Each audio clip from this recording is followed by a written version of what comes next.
guys, so how have you been holding up?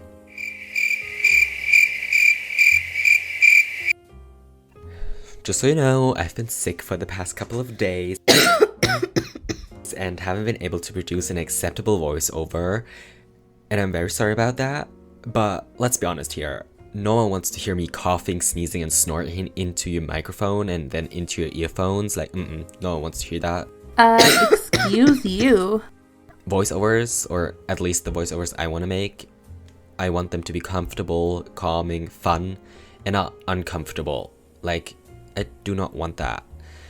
And I'm guessing you also really don't want that. So, I just waited to be healthy again, and I hope I sound at least a little calming and a little more comfortable than I would have before that. I'm sorry, that was my phone. If you hear it vibrating, that's my phone. Please ignore it. But let's get to the actual topic of this video. As you might have already figured it out, possibly through the title. I mean, I know you can all read and you clicked on this title, so... But today I'm illustrating a satyr. Satyr. But what is a satyr? Why would you draw it? Lucas, why would you choose this? What made you make this decision? Why? Just what? Why? Well, I don't know. Okay, that's also not really true. I might have been influenced by my classes and in general the topics we study in school, but I found interest in the contrast between the perception of satyrs and the perception of nature, whilst they go hand in hand. Now, most views/opinions are based on old ideals in a general different time, though you can still string connections between then and now. And my first thought, of course, went to the Greek mythology, but I'll get to that in a little while. What I'd like to touch on first is the mentioning of satyrs in the Bible. Whilst it is most commonly known as a magical creature, and the Bible mostly tells tales of real people and some miracles, but not straight up magical creatures, I just found it pretty interesting, and it makes it a little iffy to me. Per my research, aka a quick Google search, I stumbled upon a passage in the, if I remember correctly, the Old Testament. I believe it's Isaiah chapter 13 verse 21 and the following, in which the satyr is described dancing. Their association with hairy demons, monsters, and Semitic superstitions, I do not know if I said that correctly, are heavily used in the Bible, and they stand in general for immorality within the Bible. The way I understood the passage was that they inhabit the desert and the areas that good humans, so children of God, apostles, just in general humans that live under the protection of God and that follow the word of God, Jesus, and everything that the Bible supports, those areas where they shouldn't go, that's where the satyrs would live, and that's the residency.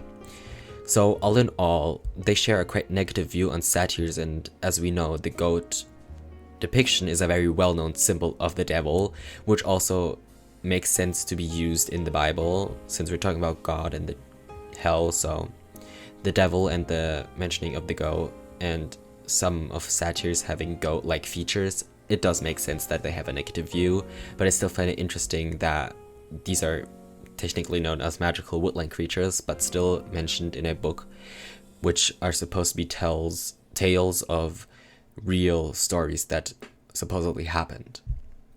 But furthermore, I wanted to find more information around their origins. I only stumbled on hypotheses of origins in Indo-European and the Near Eastern areas, but not a lot of information about that. So I'm guessing it's still very unclear, but I think the closest connection we can string between the origins of the satyrs and just in general the cultures we have seen is the Greek mythology. So now let's talk about the Greek mythology, which is often connected to the depiction and description of satyrs. Within Greek mythology, they are described as lustful, drunken woodland creatures, as well as wild nature spirits, and they stand for the sexual elements of nature itself. Going by looks, I had followed the Roman description more closely, although in Greek mythology they are described with horse ears and tails, and mostly it was a man, or more specifically, I think it was only a man. It was never a female character that was portrayed with horse-like ears or tails. Now, as I've mentioned, and as you can probably see, I have followed a quite different description of satyrs, which correlates more with the Roman views on it. The Roman mythology describes them with goat ears, tails, legs, and horns. And this is the image I had followed. Like I mentioned previously, you can see the hooves I used, the hair or the fur on the legs, the obvious ears or the like goat ears. And yeah, so that's the most obvious signs and the closest reference I had. So the pose and the influence I followed, which I believe stems from the antique and the Renaissance time, they represent a lot of different things that are quite negative.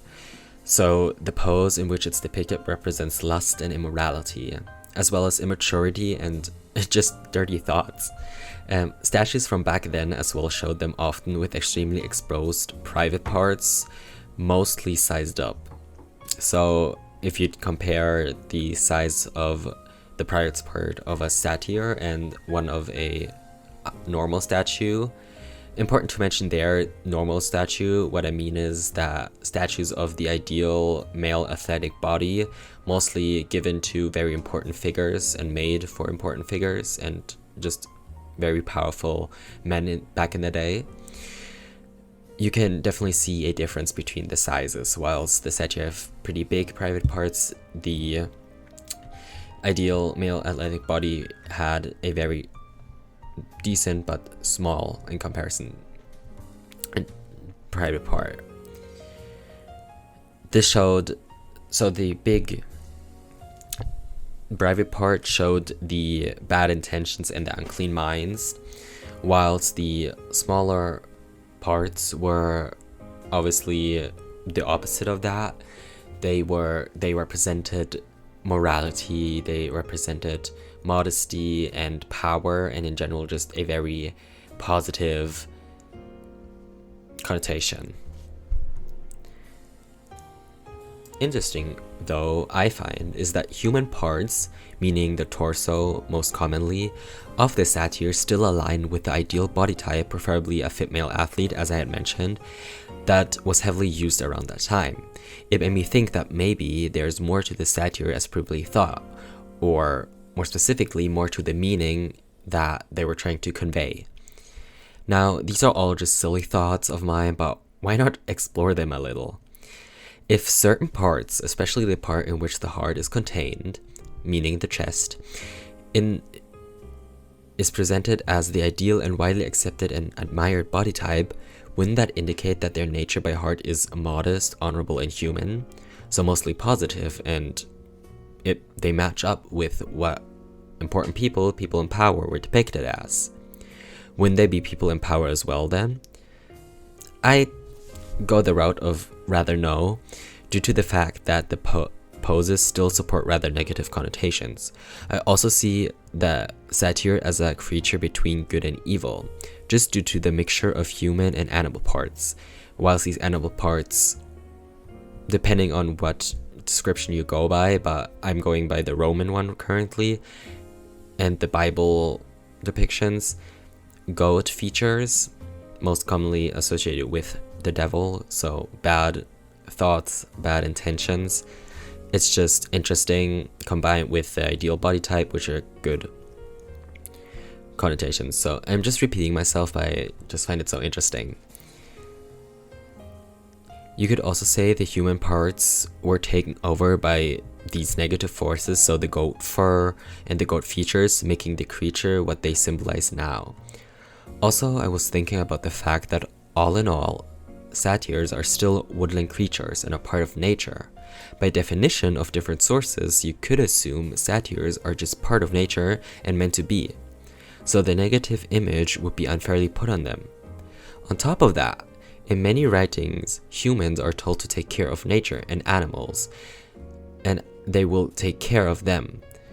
So, just to be a little more specific, in the Bible, in the first story told in both the Old Testament and in New Testament, they have a few differences, but the one that stuck in my mind is the fact where the humans were made out of the dirt of the ground or the male, was made out of the dirt, and they were sent out to care for nature and for the animals, and in turn animals and nature would take care of them. So I'd see this satyr as the ideal mixture of both. It combines nature and animals and of course the human. So wouldn't it be kind of like the perfect match? I don't know, these are just random thoughts that popped into my head while doing this. This is also the part where I got the idea of these little plants growing out of the skin, out of the legs and the hip of the satyr, which I'm currently illustrating, just to show again, they are part of nature. They are woodland creatures. Nature runs through their veins, so I just wanted to define that part. Now, as I said, these are all just thoughts and interpretations, so take everything with a grain of salt that I'm saying. Please feel free to give your own thoughts about this. I'd love to read about them. I just find it interesting what a lot of people think about these topics. And of course, you can add to the information I had found on the internet. And whilst I say that, of course, the internet is not the most reliable source. You also need to double check your sources. I, in this case, hadn't thoroughly, so there might be stuff that I connected wrong, that I said wrong. Please do correct me if I did. But I do stand by my opinions of the thoughts I just explained. So yeah, I really love to hear what you think.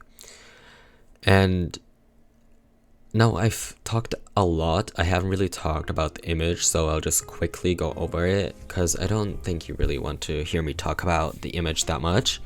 In case you do, also tell me. You have freedom of speech, please do. So I kept with a very earthy color tone, so mostly browns and reds and just oranges, so more colors of the dirt, and I did mix a bit of that earthy green into it with the plants, but mostly brown, just so it felt calm and very earthy, since they are, as I've said a million times now, part of nature. So I just found that a good concept of color that I could use for this drawing. As I mentioned, the pose, all of that inspired by the statues from the antique and the Renaissance, if I do remember correctly. I might have misplaced that memory, but let's hope it's correct. And yeah, so I did give it long hair just to show that it lives in nature. And I just noticed I called them a it. I don't know, I don't like giving pronouns to characters for now without a backstory, so I'll just call it by them or it. Please excuse that. But they are just chilling on this stone tablet, stone pillar, with a tree growing at the back of it where they can lean upon. They have some gold jewelry that should represent that lust and that greediness that they also embody a lot of the time. I didn't give them any irises or pupils, just due to the fact that, for one, it looked weird, and second of all, it didn't feel right, it didn't look right, so I left them out.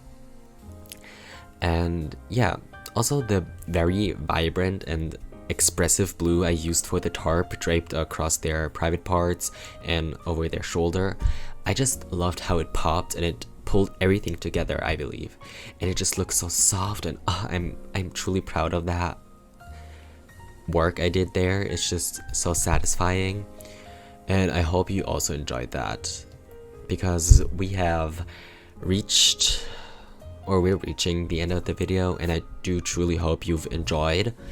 I hope this voiceover isn't too bad. I'm trying to get better at it, and I hope it was calm and comfortable, and I hope you have a really nice day. I hope you're doing well. Drink a lot of tea. We are getting into the winter times, and if you'd allow it, I'd like to give you a very nice warm hug and send you off with a nice goodbye, and have a nice rest of the day or the week, whatever fits best for you.